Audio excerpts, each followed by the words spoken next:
Good morning and welcome to Lariat TV News. I'm Sarah Gill. And I'm Nate Smith. Thanks for joining us today. We are outside and socially distanced to bring you our first newscast of the year. That's right, Nate. We are outside and we're going to bring you the news to our Baylor community. Let's get right into it.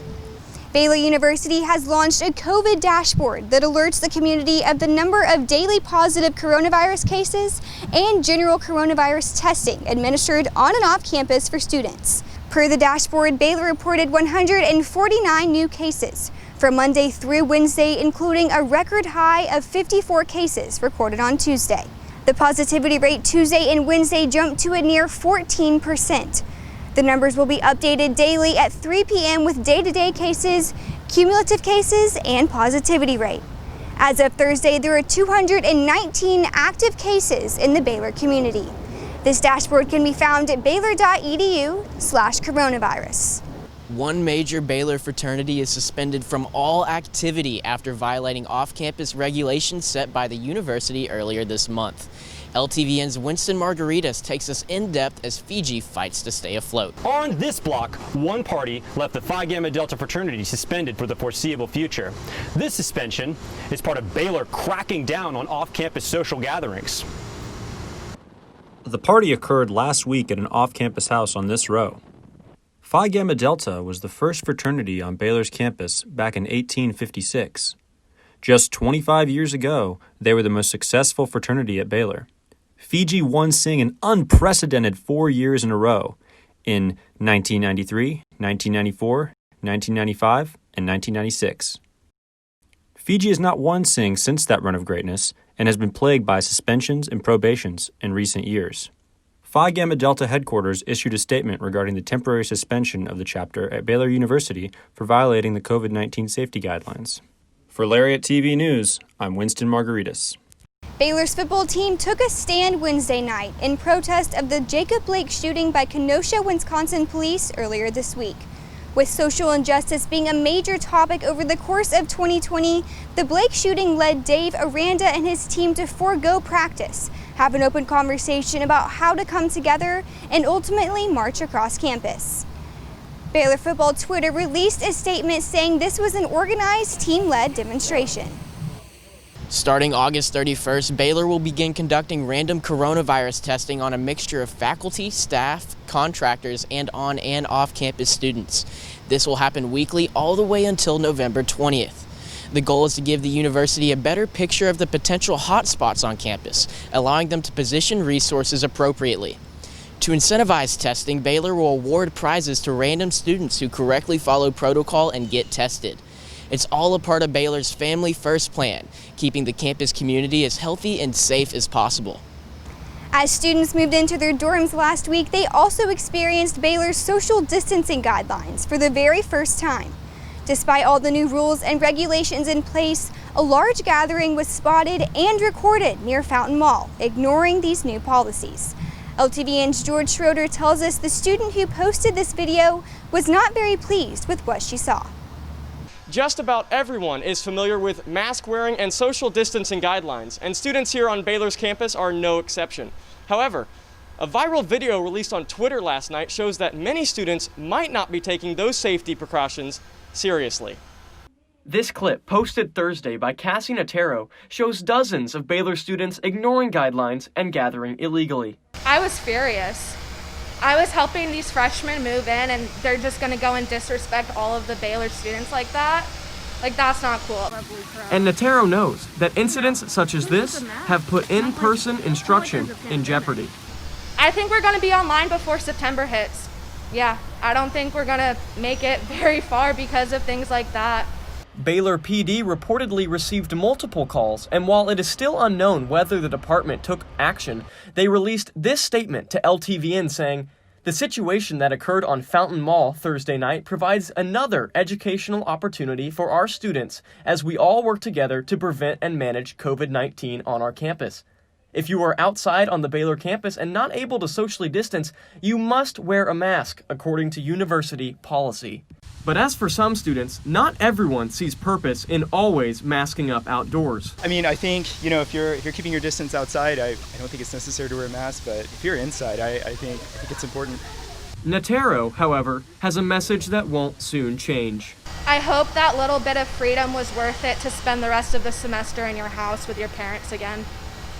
For Lariat TV News, I'm George Schroeder. Baylor threw some shade at COVID-19 by building 16 ventilated temporary buildings across campus. It was a part of the effort to provide a safe and secure place to meet students' needs. LTVN's Madison Martin gives us a look inside these new facilities. Now that Baylor has implemented tents to help with social distancing, students feel more safe and protected returning back to school. I feel like these will be really good for people and help, social distance a lot of people around campus. Despite the tents making students feel safer, others say they are disorienting. First, it kind of threw me off a little bit because when I toured campus, I was like, okay, this is where everything is based on these fields and where all the letters are. And then I was like, oh, now I kind of don't know where everything is. Though the tents aren't visually appealing, they still serve their purpose of providing a safe space for students. It shows that the university is taking initiative on being serious about this pandemic, and they are taking the measures they need to take in order to keep students safe, faculty safe, all staff safe. Though they don't look the best, Baylor has gone the extra mile to protect students and encourage social distancing. For Lariat TV News, I'm Madison Martin. Up next, we'll take a look at how our Bears stayed active while gyms across the country have been temporarily closed. We'll also hear from football coach Dave Aranda on the upcoming season and how star quarterback Charlie Brewer will have a new number. Don't go anywhere. The best and brightest are drawn to Baylor, where those from many backgrounds with many talents shine together before casting their light outward to illuminate the world. Through transformational learning opportunities that are grounded in Christian faith and service, and research that impacts lives and communities. Baylor University, a place where lights shine bright. Fall sports are almost upon us, and for many Bears, that usually means spending a handful of Saturday afternoons at McLean Stadium. While this may seem like business as usual, it's no secret that this football season will be different than any we've seen before. I spoke with Dr. Kirk Wakefield, the Executive Director for the Center of Sports Sponsorships and Sales, to see what he thinks the game day experience will be like this fall. As exciting as the return of college sports is, one question remains unanswered. How similar will the game day experience be to the product that fans have grown accustomed to? Dr. Kirk Wakefield, the Executive Director for the Center for Sports Sponsorship and Sales at Baylor, thinks that some of the restrictions placed on the game day experience can actually help teams reach fans in the long run. We'll reach fans through digital means, through our the social, through website, through apps. We'll reach them throughout the year and find ways to engage them. Although there is some uncertainty regarding just how long a return to sports could last, there is reason to believe that we could see an entire season of fall sports. If it doesn't, it is not because it's for the safety of the players. This is the safest place you could be, and frankly, you might say the same for just being at school, right? I mean, how much testing and care and protection and reminders and everything else would you get if you were not at school? Unfortunately, not everyone will get to see their Baylor Bears live and in person this fall, but there may be a way to ensure that the biggest Baylor fanatics can make their presence felt on game day. If there was something where you kind of got to compete for how passionate a fan you are, and that group, maybe it's 100 tickets, right? And maybe it's something that we have on campus. All right, you got a shot to show how passionate you are, at least for those 100, regardless of anything else. Whoever gets selected there, gets the tickets. For Lariat TV News, I'm Nate Smith. After what feels like one of the longest off seasons in ages, football season is finally right around the corner. With that in mind, on Wednesday, Coach Aranda spoke about some of the qualities that newly minted single-digit players like Charlie Brewer, Treston Ebner, and R.J. Sneed possess, as well as the perspective that the landfall of Hurricane Laura has given him. I used to say back in Wisconsin and all of that, and certain guys just, they're hooked up right. They see it the right way. They see things, the problems for what they are. They see the bigger picture. They know how they fit in the minute details. They get it, So all of these guys get it. and they're great communicators, they're great leaders. So very, very much deserving of this honor. We're addressing our players as we speak, their families that are within somewhere there, that course of that storm, and touching base and seeing if everything's okay, and if there's anything we could do, let them know we're thinking about them. And so, I think like times like these, it kind of puts in perspective kind of where football lands. Due to the recent pandemic, normalcy is almost foreign, and while life looks a little different everywhere, that hasn't stopped our Bears from staying in shape and active. LTVN's Tim Longoria caught up with students to check out how they work out. I'm standing in front of Fountain Mall, and behind me is where a lot of the Baylor community likes to get out and get active. I caught up with a few of them to see how well they are fending off the quarantine body. Well, for me, I guess just running and getting back into shape. I went on a run this morning with the girl, and that was really awesome. I'm not a runner, so I'll do walks, but that's especially like with dogs, like walking dogs. For some Baylor students, sticking to what comes natural seems to be the best move to get up off the couch.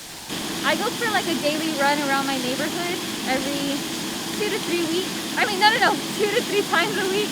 And then just like doing home workouts on my floor. Other people have decided to think outside the box, resulting in some unusual forms of activity. Recently I've been climbing trees a lot for my cardio, for my upper body strength, and doing calisthenics within those trees. There's also spike ball and ultimate going on all the time. Love doing it, love the game, sick and Bears. It's safe to say that a worldwide pandemic hasn't kept these Bears from trying to stay in shape. For Lariat TV News, I'm Tim Longoria. The Student Life Center opened its doors to the Baylor public on Monday, August 24th for the first time since the COVID-19 shutdown. Responsibilities have drastically changed for the employees since they last worked there, but the SLIC staff is working diligently to deep clean and accommodate all of COVID-19 restrictions. We spoke with Dave Kennedy to find out more about how Baylor plans to keep the SLIC safe and usable for students this semester. So we've increased signage. I think that's something everyone and all students are seeing all across campus, as well as purchased a greater amount of the sanitation products. We have 20 new hand sanitizing stations that are a part of the facility around that you'll see. We're social distancing machines, so some machines will be available, some machines won't be, so that we can provide that spacing that's needed. Wednesday was Women's Equality Day, marking the 100th anniversary of the ratification of the 19th Amendment, granting women the right to vote. Across campus, the milestone had ladies eager to celebrate how far the fight for women's suffrage has come. Madison Martin caught up with some Bears to hear what this means to them. From mothers and caregivers to power suit political figures, women have surpassed the odds against them and continue to recognize their historical accomplishments by empowering each other on Women's Equality Day. To recognize this day is just to emphasize that women have important ideas and we can have our voices heard and our opinions matter. With the 2020 presidential election drawing near, women use this day to acknowledge the power they earn to contribute to economic and political progress and becoming equal in all aspects of American life. Being able to vote is what kind of gives us just so much more access to the world almost, and it's also where we're involved in the laws that are governing us. I mean, and then we can be put into places of power and that kind of thing, and I really think that that day is what sort of jump-started all of that. Others plan to celebrate by admiring the economic, political, and social contributions women have made that paved a road of opportunities for generations to come. Women are just as equally capable of doing things that men can do, if not more. We can carry children, we have that superpower of being moms. But I think that this day is just really important because it signifies that that is a step that we made and we're only going to keep going further. For Lariat TV News, I'm Madison Martin. Even though this fall semester looks very different, Baylor freshmen are still so excited to embark on this new chapter of their lives. There is a vibrant energy around the dorms where new friendships and lasting memories are being made. LTVN's Winston Margarita spoke to a few new Bears about their first week in class. I'm here at Penland Residence Hall with a few freshmen playing ping pong and billiards. They seem to be enjoying themselves despite the coronavirus. They're all wearing masks and socially distancing. Despite the pandemic, Penland residents are optimistic about this semester. We might have to sacrifice some of these freshman traditions, but Baylor has really gone above and beyond to really ensure that we still get that freshman Baylor experience. And even some encouragement we can all benefit from. Be safe and be active and have fun still at the same time. I want to have that full college experience, and if it just means just for a little hindrance right now that we have the masks on, I'll 100% just encourage everyone to wear your masks so then we have that full college experience that we deserve. For Lariat TV News, I'm Winston Margaritas. And that's it for our first LTVN newscast of the semester. Thanks for tuning in. You can catch us every Friday on YouTube, the Waco City channel, or of course our BaylorLariat.com website. I'm Nate Smith. And I'm Sarah Gill. Keep wearing your mask and keep social distancing. Stay safe. We'll see you next week.